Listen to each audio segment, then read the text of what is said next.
the algorithm is like this misunderstood kind of like entity. It almost feels like a magician or something. Like it feels like it's something we have little to no control over, and also feels like it's something that's advanced.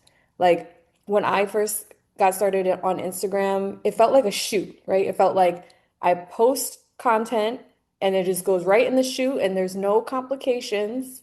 Yep. But I feel like something has happened in the past 5 to 10 years where it's not simply just going in a shoot anymore. It's like it's going in different directions, it's going down different tubes. It feels like it goes nowhere. So, because you are literate on the coding landscape and have an actual understanding of what happens after we press post, I would love if you can enlighten us on what the hell is happening after we're pressing post. All right. It's a great question. Um, what happens after you press post on a social media image or video? So when I was at Google, we had this thing called the life of a query.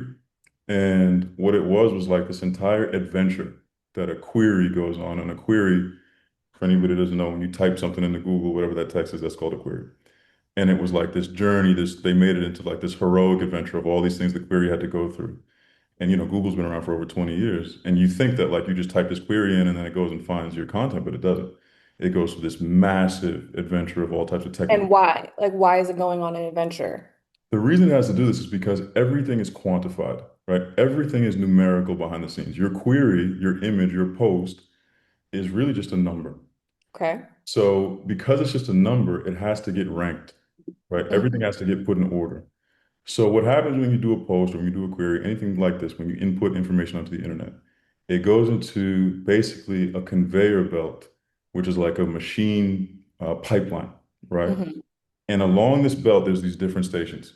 So you have something like conversion. So like, let's start with compression. Like the video, I was complaining about my color on this video. Okay, the first thing Yeah. it does is going to compress it and Okay. it's going to categorize it based on whether or not it should be the full high quality resolution or should it be lower quality resolution? Should it be put onto a content delivery network? Should it be distributed in Asia? Should it be distributed in the United States? All that stuff. That's phase one. Okay.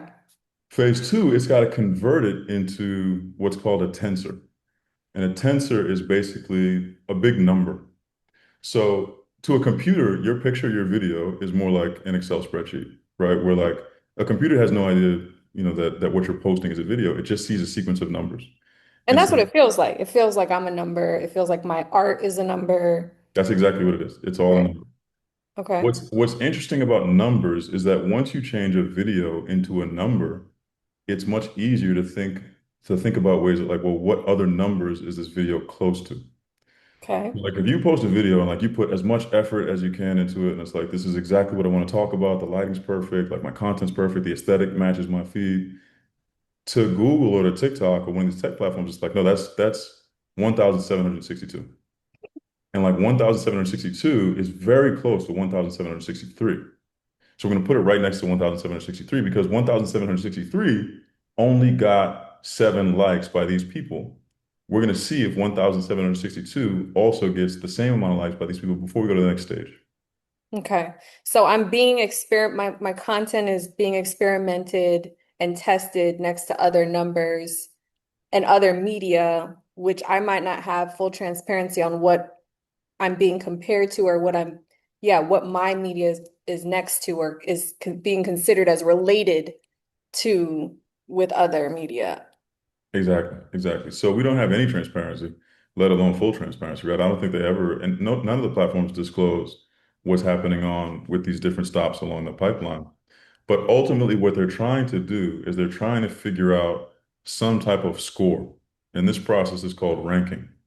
So if you think about Google, how does Google determine which search result to show you versus the billions of others that it could potentially show you when you look something up? This is a Mm. massive problem, right? Like, I think now we take it for granted when we search on Google, we get the best result, but like Google had to filter through billions of results to give you that. And the way it does that is through ranking. So Okay. ranking is it assigns a score to every single result across the billions of potential results, and then it shows you the highest score. or whatever has the highest score. I wanna make a note about Google real quick because I feel like yes, up until they put AI on the top because now when I Google something, it gives me the AI answer, and I feel like my search quality is not as good. Like I Mm. don't usually trust that answer, and I do miss the days of Googling something and then finding a website and actually going to the website and then kind of having more agency on my own to decide like, do I feel like this satisfied my search as opposed to like Google kind of replaced everyone by just saying like, oh, we're just gonna spit out the answer. Yeah, And it's like, well, that's I can go to ChatGPT for that. You right, know, I right. want to actually skim through the index of the internet. Absolutely. And that was like the point. So Google has been using AI for years to help with the ranking. So traditionally, what happened was Google would use AI systems to help to figure out, well, what is the score of all the results? And then we're going to show you the top 10 results or the top 15 results. What Mhm. happened is you have the competitive pressure of an OpenAI, of a Right. Grok, of all these Yeah. other systems to where now Google says, well, look, we didn't want to do it this way, but I guess we have to because otherwise you're going to use ChatGPT. So Right. now not only is it using AI to rank things, which was actually much more responsible if you think of it, because it's saying, look, here's what we think is the priority of the results, but Right. you still need to go and read the result for yourself. Now it's doing summarization. Where it's saying, here's what we think your answer is, and then there's a disclosure at the end that says, this may be wrong. Right. So that's where it is now. And like if you look at TikTok or the ranking algorithms of social media, it's very similar. It goes through this pipeline, it determines a score, it does some type of summarization where it comes up with what it thinks your content is about. But then if you go back and look at a TikTok post, like I did a TikTok post that says where Yeezy gets his design inspiration, and it was like a museum from Japan. But then Mhm. TikTok, in its summarization of what the post was about, was like where to find Yeezy clothes. So it's trying to give you a best guess, but it's often very wrong, right? Right. And this is why algorithms can be so frustrating, is because they try to turn everything into a number behind the scenes, but as humans, there's so much nuance that goes into trying to figure out what that content actually is. Which I think is important for everyone to hear because what I've been saying for years now is like the algorithm and how it's set up right now is not sensitive to your blood, sweat, and tears that you're putting into your content. Like we have this conception, especially as artists, is like the more heart and soul I put into this, the more it should be felt. And that's not necessarily wrong when you're interfacing directly with other human beings, but you're not. You're interfacing with this complicated algorithm that has very little to no understanding of like human nature or art. So it's not you, right? And I think that's helpful context. I guess my next question is like, is it possible to create an algorithm that is sensitive to that? Like, what do we do? Yeah. So it's a great question. I think it all comes down to value systems. So the way these algorithms actually work is you train them on what they should think is good and what they should think is bad. Okay. If you think of that from a human nature perspective, that means you're giving it a set of values, right? Right. So from an AI, if you're an AI for TikTok, you may say, one thing I like about TikTok actually is that their mission statement includes the word joy, right? We want to maximize joy from Which they creativity. do, which they And I do. I think they think that's actually do that. Exactly. You know what I mean? like Instagram, I when don't think does that. They maximize I the was just mood. about to say, Yeah. when I'm on Instagram, like I can feel my mood just like deteriorate. Like at least on TikTok, sure, I might be zombied out, but I'm laughing, It's I'm fun. having a good It's time. fun. Right. There's at least that. So this is the thing about AI. AI is very, very good at optimizing for whatever you tell it is important. So if you tell it optimize for joy, it can do a brilliant job at that. If you Yeah. tell it optimize for retention, then it will sacrifice all joy and it will do whatever is necessary to retain your attention, even if that means doom and depression and division and arguing. So it can't do two things. It can't give me joy and retention. That's asking for too much. It absolutely can. If we build our Okay. own system, if we build our own system and we say, okay, we value joy the most. If you can get us joy and also maximize attention, and then tell the AI to do that, the AI will happily go do that. And The, that's when they find my channel. No, just that's kidding. what I'm trying to do, right? The issue is when you get into the capitalist dynamic where it says maximize profit, right? So maximize profit at the expense of all other attributes because we must compete with this other company. That's where you get these things where the AI says, well, look, in order for me to maximize profit, I had like if you think of an AI as a person that talks to you, it would come back and say, look, I figured it out. I can maximize profit, but like joy is going to tank. And then Right. like Mark Zuckerberg's like, do it, right? Like that's kind of that's the way that AI works right now. Got it. Yeah, that's, I mean, that's what it feels like. That feels accurate to, I think, a lot of our experience is that, yes, things are cheaper and faster, but there's a cost of like brain rot and human relationships deteriorating, art, intellectualism. Like, it's not worth it, in my opinion, the trade-off, especially because, yeah, it does feel like a lot of money goes to the top and the rest of us have to figure out how to navigate in this like ever-changing economy. So, um, okay, so yeah, so it goes on this conveyor belt. It itemizes or quantifies itself as a number. Yep. And what would you say is like the risk factor as a content creator or an artist, or like how should I be looking at my odds every time I post? Like, I mean, and that's a big question, but basically, I'm trying to get us to have a better understanding of like how much of a crapshoot this really is. Like, Right. because we're being told the Gary Vee narrative is like post, post, post, and you'll make it. Even the social media platforms, like, it kind of makes me sick, to be honest, when I'm on threads and I'll see like Instagram for business be like, threading and they'll be like, keep posting, like, like, oh, I took the day off to make more content. And it's like, ew. Yeah. Yeah. Like, first of all, you're imposing that I'm here to work for you and make content for you to help you sell advertisements to me.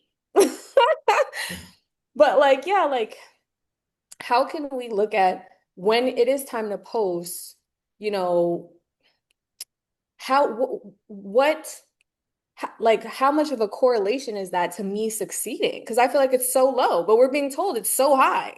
So let me first give the disclaimer that I have not figured this out yet. I'm still We're figuring this all out figuring, myself. well, because Right? this is Yeah. changing every second. It keeps changing. I think also like if you're an entrepreneur like yourself, like myself, if you're doing multiple things and you can't just commit yourself to content, then you have to figure out a balance that works for you, right?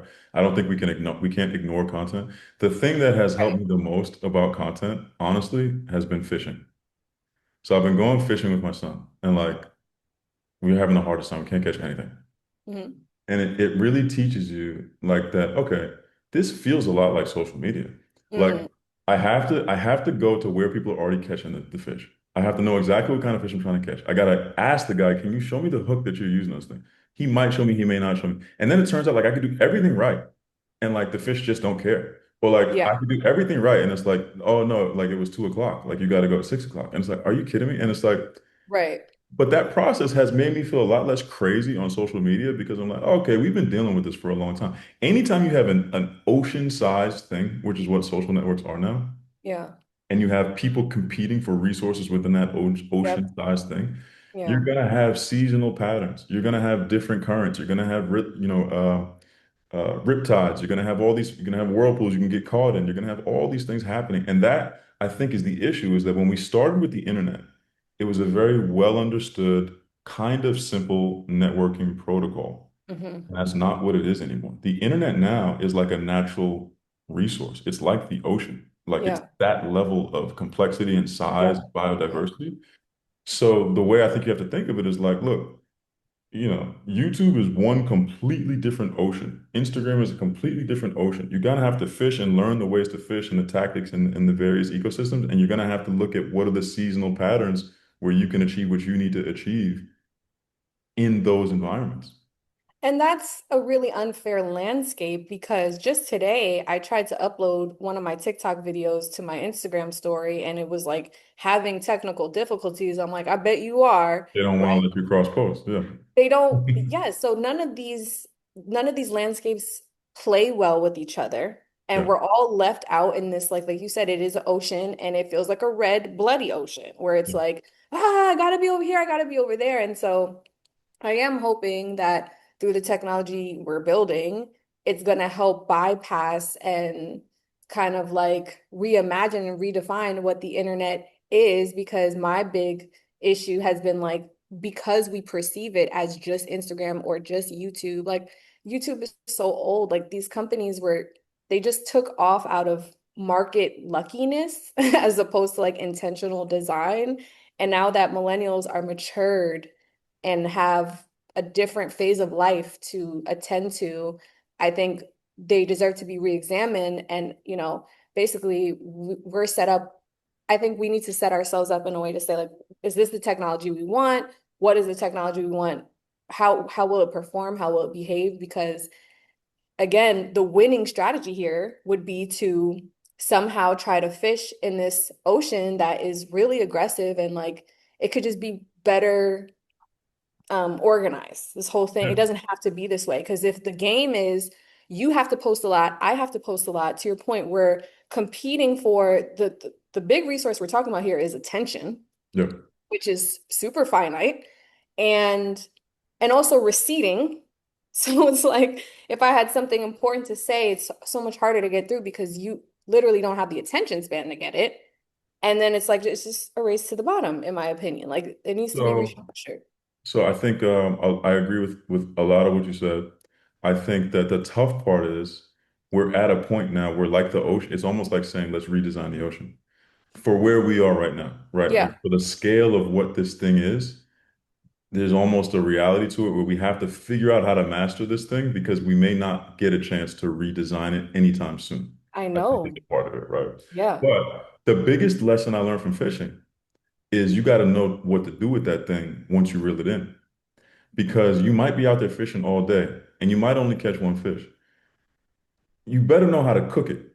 So with social media, I think what happened, like for example, what happened with me is I've had a post that went viral, my best post ever, but I didn't actually have the thing that would have changed my business ready to right. go such that that moment would then be turned into what I needed it to be turned into. That's a So I great think point. that's a big part of it. That's a great point because again, we're being taught that chase virality. Once you reach virality, you're done. You will have money, you will have attention, you will have happiness. We have seen that that is not necessarily true. Going viral means practically nothing now Right. because Right. everyone at this point has gone a little viral. Right. So, to your point, I think also challenging this idea that I need an audience of thousands and millions of people to live a meaningful life for me as an individual, because to your point, and people kind of look at me, you have to understand I don't have millions of followers. I'm seen as like a social media guru or thought leader authority or whatever, but it's because to your point I have learned I get and turn it into something because I don't need all the interest in the world. In many ways I've been avoiding getting more interest because what I learned through building my first company, Boss Babe, is like it's overrated. It's actually very overwhelming to have that much because that's the other thing too. What is winning? I'm Mhm. working with artists who have tons of followers, but what comes with that is online harassment, pressure to be perfect. Like even Right. winning is losing because now you're in the red hot zone. Everyone's looking at you, everyone's critiquing your every move. You have no privacy. So it's just like yeah, I think we deserve to ask that question of like, what is even winning at this point? And is it going viral? Is it having millions of followers? Is that really going to be what gives you the life that you want, you know? Well, I mean, I'll tell you something that you told me that I think was brilliant. I mean, there's nothing new under the sun. The people, the men and women who were older than us that had businesses and things like that, they already had this issue where like, yeah, we need people to know us so we can sell products. Like, of course. So Right. they invented advertising, right? Like that's already a thing. The reason that Yeah. we don't advertise typically is because we don't have a product that we believe will generate a return on the advertising dollars. So what happens is now we're trying to reinvent this whole landscape by saying, well, instead of spending on advertising, I'm just going to try to go viral for 8 hours a day I'm every going to be day. the I'm going to advertising. be the ad. And Right. it's like, and I think what the old timers would have said is like that's fine. Like we could have done that too, but like we just decided to hire somebody to do that. Like that's, you know what I mean? Like advertising is a thing. If you want to be the ad, you can. It's gonna be a full-time commitment. Or you can like have a product that you believe in that can generate a return with an ad, even if you outsource it. So I think it has to be a blend of those two things. But Yeah. ultimately, it only works if you have a business or a product that's creating leverage, even if the post is only getting 10,000 views or 5,000 Right. views. So it really comes back to the fundamentals of what, in my opinion, I call real capitalism, because I know that's a dirty word, and I've publicly proclaimed that I'm a capitalist. But of course, I have my caveats of like, I'm a good one, right? Like, whatever. No one has any empathy. But what I be trying to say is like, look, the attention economy runs off a different currency. It's of your attention. I'm not really for that. I'm for economies that run off of money, like Right. money, right? So it's like, that's the tender we should be trading. That's what we should be trading, not my eyeballs. And I shouldn't like feel like I have pressure to capture eyeballs to like stay afloat. That's where I have the issue. So, yeah. That's what happened with music, right? When I talked to Dallas Austin, when I talked to any of the older, very successful people in music, they said, yeah, we went from a time where we only had to sell, whatever number of records and we knew how much money we were going to make. Now we have to Right. get all this attention just to get pennies. And it's the same thing we're seeing, right? Where the minute you take what you do and make that no longer the currency, but make attention the currency, then you drive the value of what you do so low that you just have to generate attention all day. And the algorithm has infiltrated that relationship between artist and fan because to your point, now the artist is no longer it's no longer thinking, how do I just connect to my fans? The artist is like, I can't even connect to my fans because when I upload my media, Lizzo just posted something where she was saying like, people are complaining that there was no song of the summer. And her argument was like, there are plenty songs of the summer. You just didn't get them because the Yeah. algorithm is keeping them from you. That's So crazy that Lizzo said that. So artists as successful as her are saying that. yes, that's what she started off saying it like that. She's like, I'm a Grammy Award winning artist. I have this, I have that. And she said she feels like underground artists and like new artists have more of an advantage because basically she's saying we're on the same goddamn playing field. Like it used to be an advantage to have to be signed to a label and to have all these followers and to have all this stuff, but she's, basically felt like her project wasn't received in the way it should have given the amount of exposure she has. All right, so this is the upside that I think people have to think about. Okay. It's kind of a good thing the way it is right now. Because back in the day when we was growing up, like when Jay-Z was on MTV and all that, they were spending millions of dollars to get that type of distribution. Hmm. Now it's like, okay, yeah, maybe I gotta do TikToks, for one day a week, 2 days a week. But if it hits and I have the right product infrastructure set up, the right image set up, all these things, based on what you're saying, Lizzo said, you can be just as successful as Lizzo without any of the machinery behind you. And that is an amazing thing. Yes and no. Like I agree that it's an easier time to get discovered.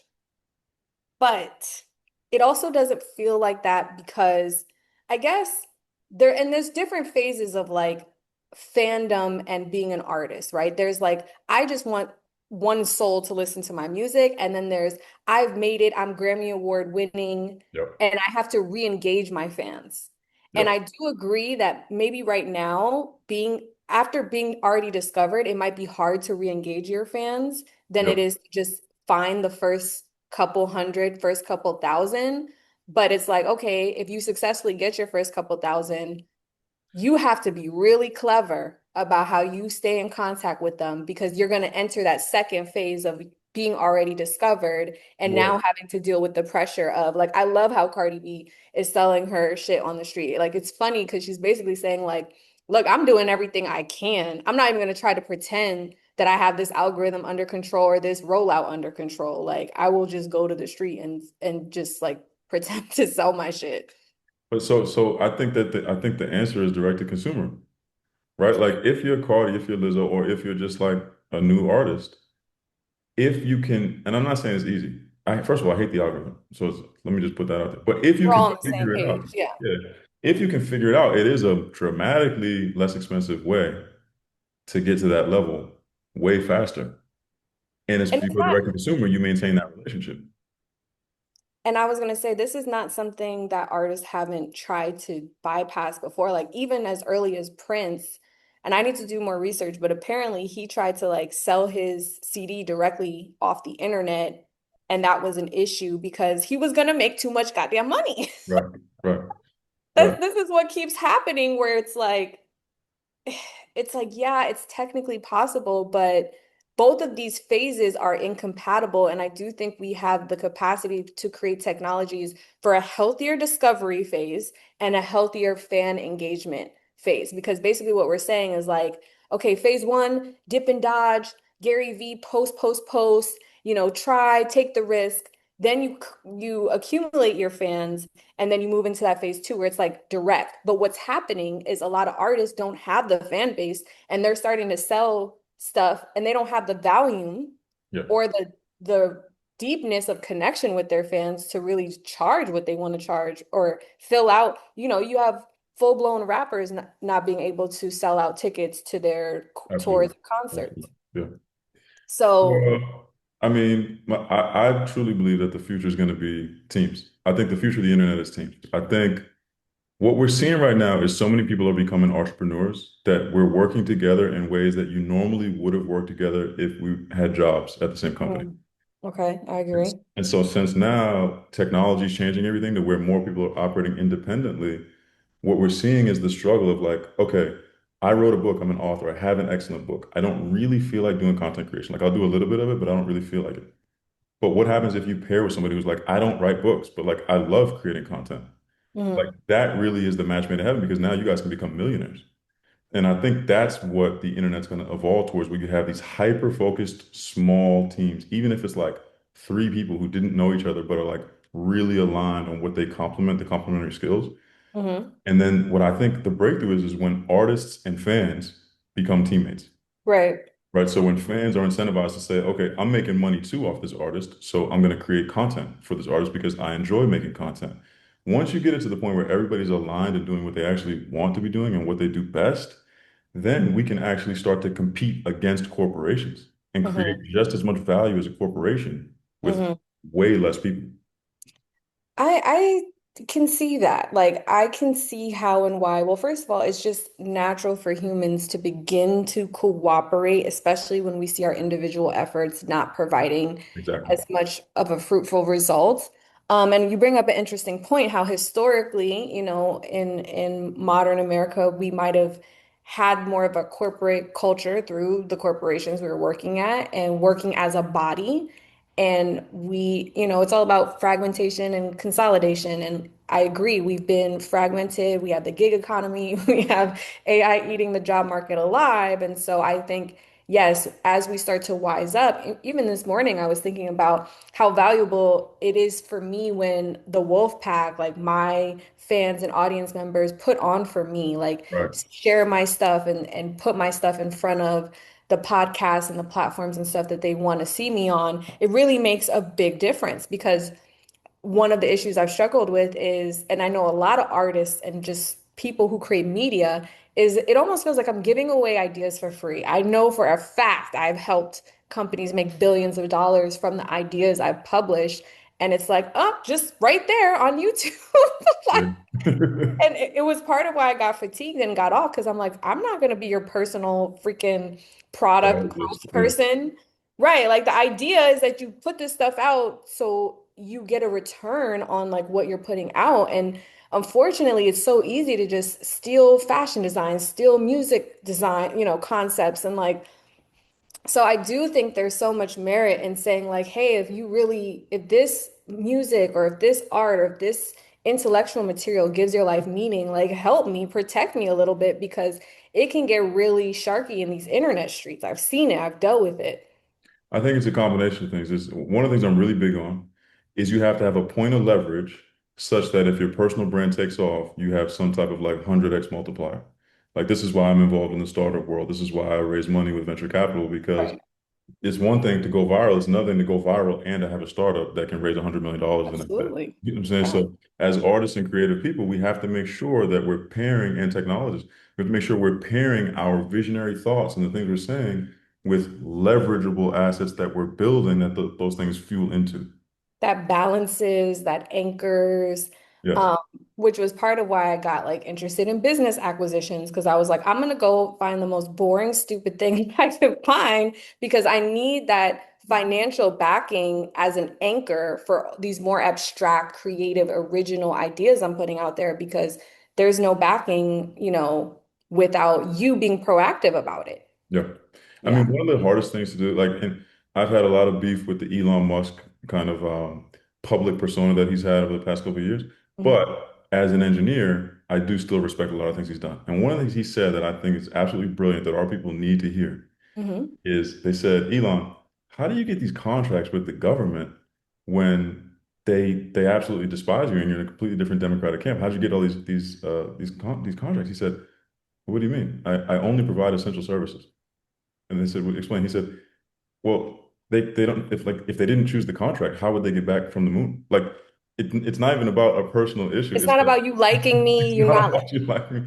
I only work on essential services. And when I thought about it, I realized, yeah, he only does payments, he only does transportation, me. Right. he just ventured into communication with X.